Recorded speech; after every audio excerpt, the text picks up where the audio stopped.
Hello, this is Saidi. I'm going to demonstrate how to do an abdominal assessment. And I have Gabe here. Gabe, thank you very much for agreeing to help me out with this. So when you're doing an abdominal assessment, you're supposed to make sure that the patient is comfortable, head is on the pillow, legs flexed to the pillow underneath it. It helps to relax the abdominal muscles. And then after that, Gabe, did you empty your bladder? Yes. Yes. So you want to make sure that they've emptied their bladder because that could affect when you're checking for the abdominal contents. If the bladder is full, it will create distension. And next thing you want to do, you want to make sure there is no pain, because if there is pain, then you want to assess that at the very end. Do you have any area that is hurting in your stomach right now?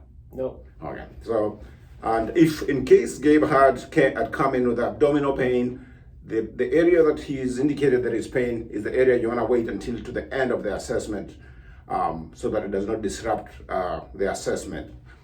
So you start by inspection, auscultation, percussion, and then palpation. And you start with inspection because you don't want to start palpating or auscultating or percussing, because that is going to affect the sounds and it will affect the results of your assessment. So, Gabe, I'm going to try and explain everything that I'm doing. So with an abdominal assessment, we start with inspection. And inspection, it means you look for symmetry, any bulges, streaks, so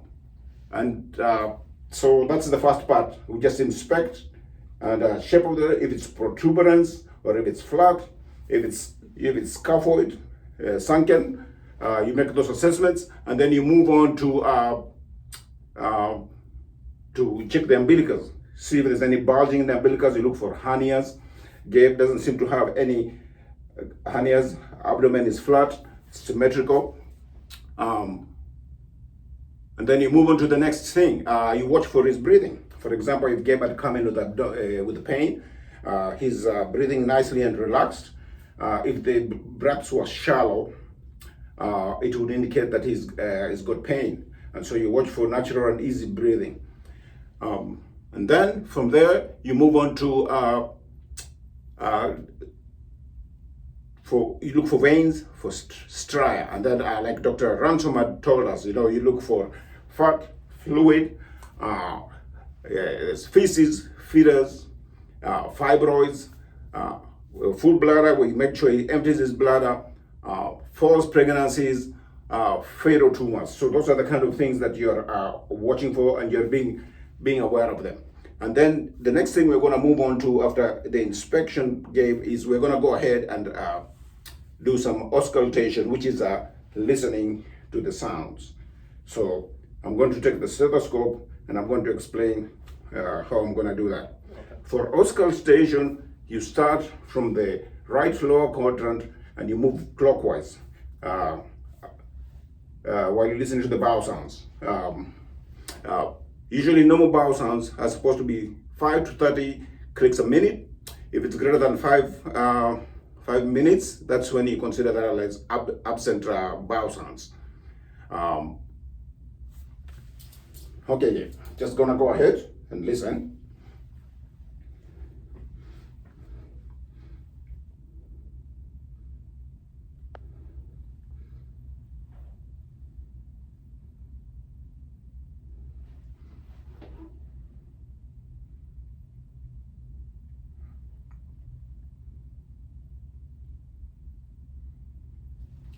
So Gabe seems to have normal bowel sounds. Otherwise, what you're looking for is like if it's hyperactive, high-pitched sounds, that could be an indication of some kind of peritonitis. If you hear some growling sounds known as borborygmus, sometimes that could be because somebody is hungry, or signs of gastroenteritis.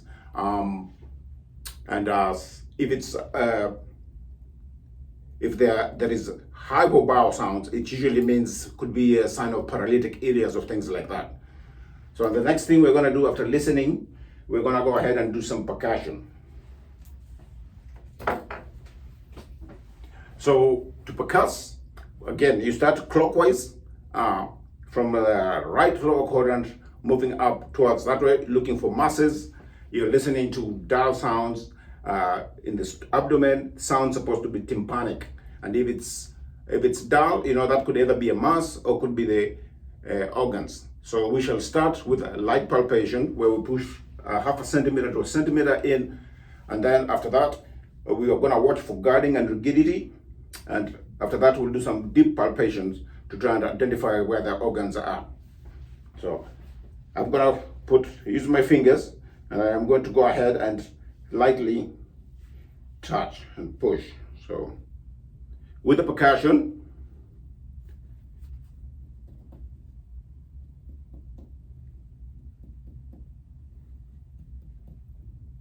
that's a dull sound.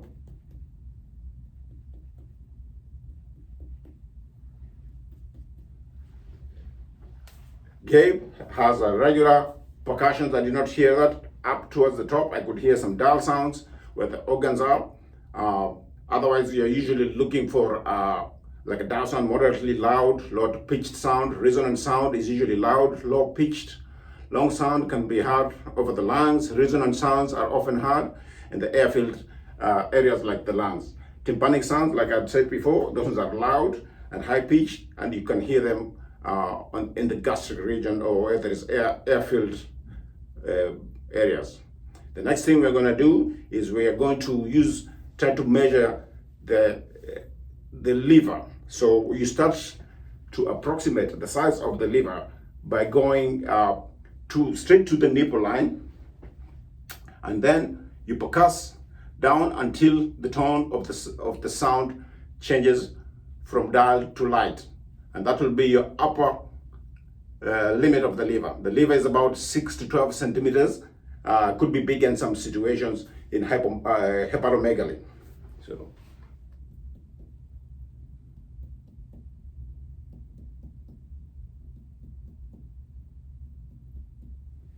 And then you are supposed to draw a line there. I will say from there, and then mid-clavicular line percuss downwards in the area of the abdomen tympani, and then the mid-clavicular line percuss upwards until the sound goes down. And then we shall do the same thing from down here and move on up.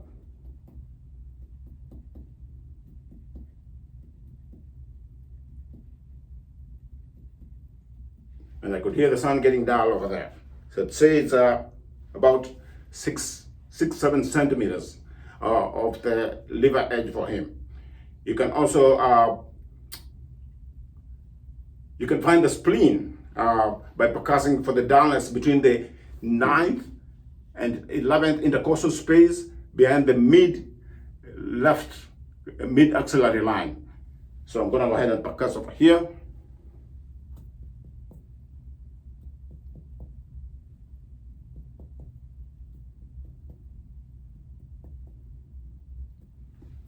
So in case you're not supposed to be able to always percuss the spleen. If you do, it could be splenomegaly when he's had an enlarged spleen due to mononucleosis or some infection like that. The next thing we're going to do, after we do that, we're going to have Gabe sit up, and we are going to try and percuss the kidneys. Would you please sit down and face this way?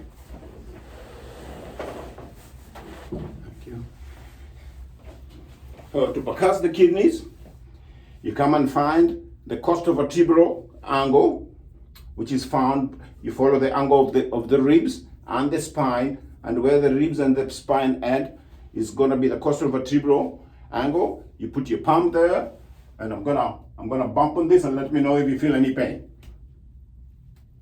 Any pain? No. No. Oh, thank you. All right, you can go ahead and lay down.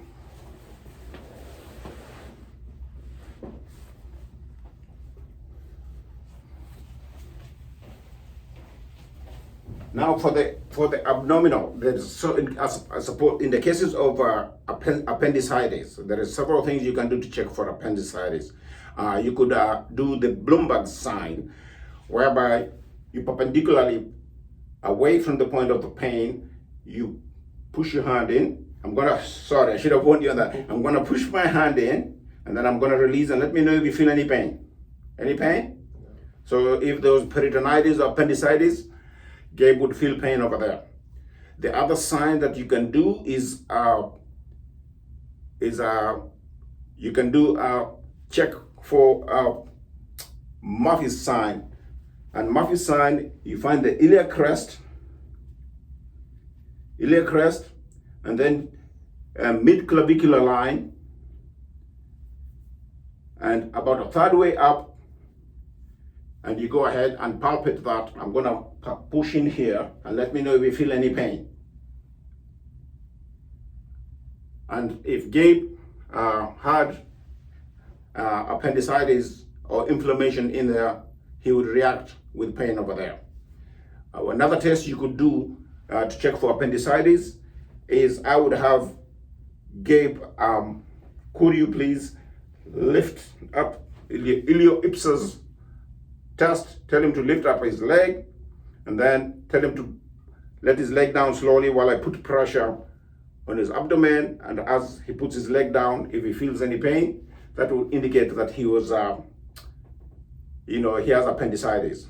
One other test you can check to see for the appendix, or if there's a pelvic abscess, it's obturator signs. I'll have Gabe flex. Can you flex this leg? Bend it. Have him flex his leg up. I'm going to internally rotate his knee, push his knee in, and externally rotate the foot, and ask him, do you feel any pain? No. And if he had any pelvic abscess or appendicitis, he would feel pain down here, because that one there, the muscle pushes down on the appendix, and he would react to pain. In addition to all these, if it's inconclusive, you would have to do X-ray, CT scan, MRI, or ultrasounds to be sure of what it is that you are missing. And then for the children, so these are the exceptions. With the children, the stomach are usually protruded, and that's normal. Sometimes the umbilical cord can also be big, as long as it's not bigger than 2.5 centimeters, that is considered normal. And you just monitor it unless it gets worse. Pregnant ladies, organs are pushed up, and the location of the appendicitis would be different. So you want to keep in mind for pregnant people, and also for older people, the test will be different.